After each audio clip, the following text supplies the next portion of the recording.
Welcome everyone.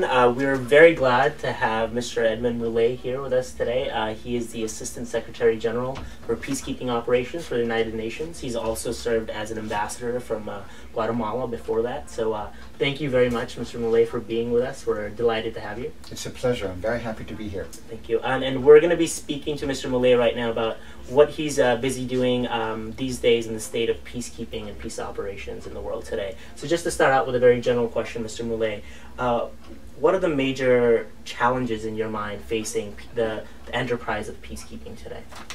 Well, this question, I think has two parts. I think that we're dealing with major crisis right now around the world with many different hotspots, certainly in Syria, in Sahel, in Mali, and the Democratic Republic of Congo, in Sudan.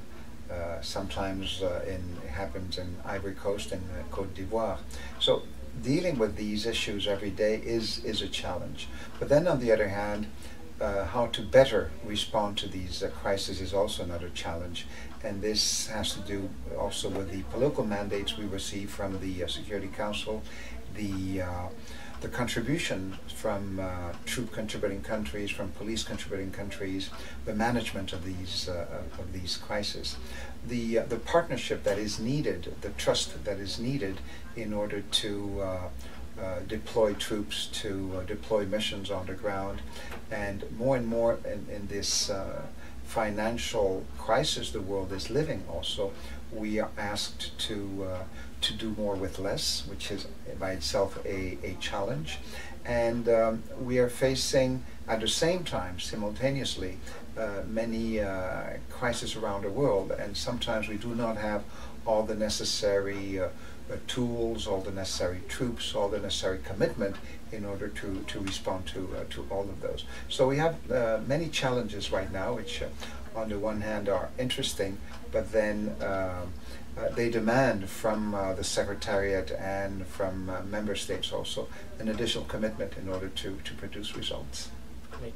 And you head the Office of Peacekeeping for the United Nations. I was wondering, over the past few years, we've seen a consolidation of a lot of peacekeeping missions around the world, and we've seen a growing trend where the United Nations Security Council has used lighter footprint, smaller political missions. And I was wondering, do you see this as a conscious step back from peacekeeping on the part of the Security Council and the member states to utilize political missions more and more? I think that peacekeeping missions are not the right answer for many of these situations around the world.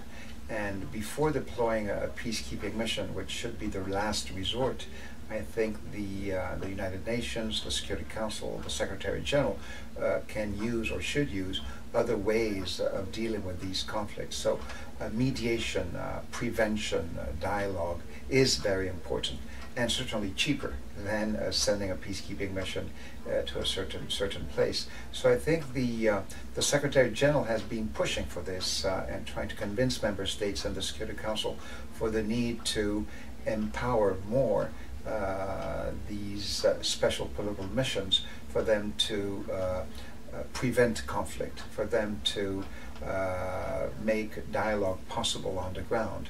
And that's why I think we've seen this trend lately, certainly under Ban Ki-moon, in order to have more resources used in mediation and prevention and in diplomacy.